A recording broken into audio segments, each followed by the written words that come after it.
जय राधे, जय श्री कृष्ण। सभी गौर भक्तों, कृष्ण भक्तों को मेरा दंडवत प्रणाम। आज श्रवण करेंगे श्रीमद् भगवत गीता का 18 अध्याय का 66 श्लोक। सर्वधर्मान् परित्याज्य मामेकं शरणं व्रज अहं तं सर्वपापेभ्यो मोक्षयिष्यामि मा शुचा। अर्थात समस्त प्रकार के धर्मों का परित्याग करो और मेरी शरण में आओ, मैं समस्त पापों से तुम्हारा उद्धार कर दूंगा, डरो मत। इस श्लोक का तात्पर्य यही है, भगवान ने अनेक प्रकार के ज्ञान तथा धर्मों की विधियाँ बताए हैं।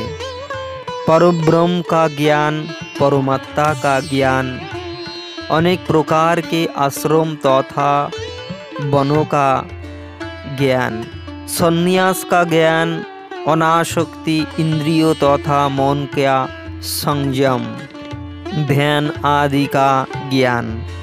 उन्होंने अनेक प्रकार से नाना प्रकार के धर्मों का वर्णन किया है।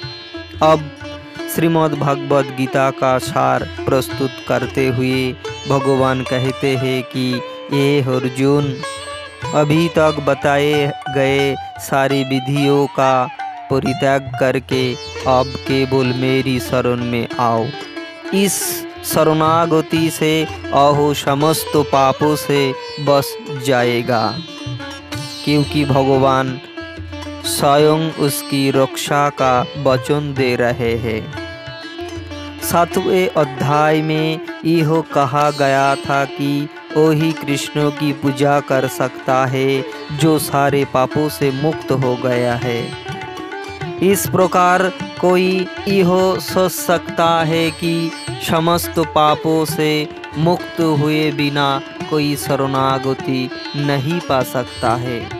इसी संदेश के लिए यहाँ यह कहा गया है कि कोई समस्त पापों से मुक्त न भी हो तो केवल श्री कृष्ण के शरणागत होने पर सत मुक्त कर दिया जाता है। पापों से मुक्त होने के लिए कठोर प्रयास करने की कोई आवश्यकता नहीं है। मनुष्यों को बिना झिझक के कृष्ण को समस्त जीवों के रक्षक के रूप में स्वीकार कर लेना चाहिए।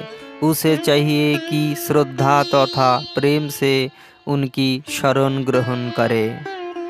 भक्ति योग के अनुसार मनुष्यों को वही धर्म स्वीकार करना चाहिए जिससे अंततः भगवत भक्ति हो सके।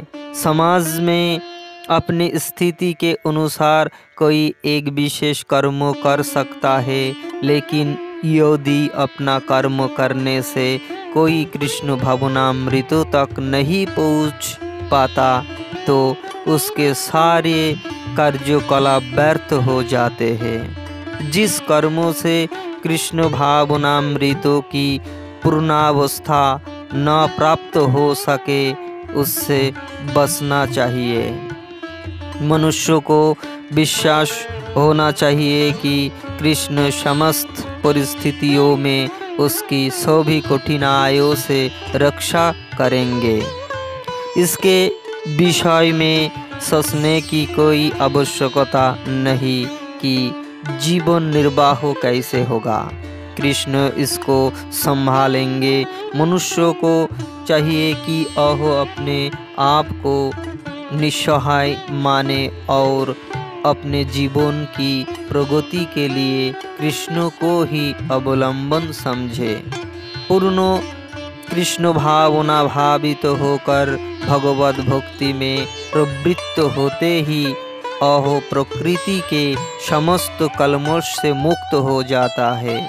धर्मों की विविधों विधियाँ है और ज्ञान, ध्यान, योग आदि जैसे शुद्ध करने वाले अनुष्ठान हैं, लेकिन जो कृष्ण के शरणागत हो जाता है उसे इतने सारे अनुष्ठानों के पालन की आवश्यकता नहीं रहा जाती।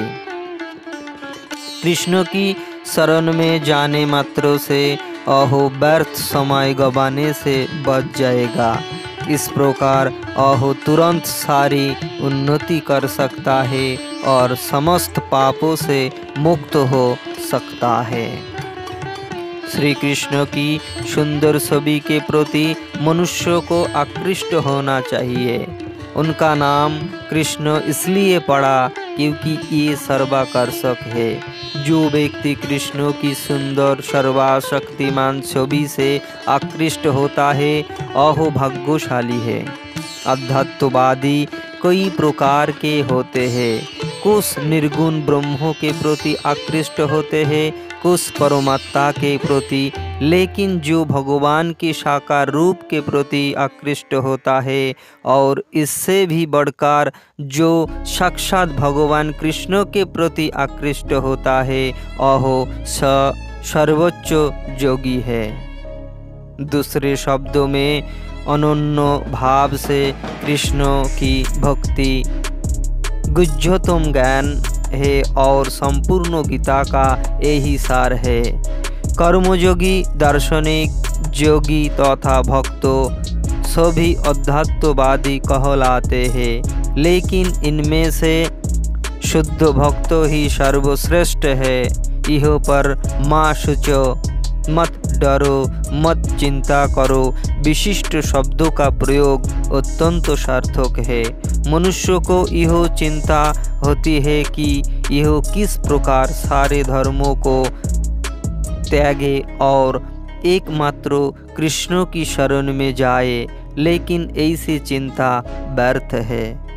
जय श्री कृष्ण, जय श्री राम।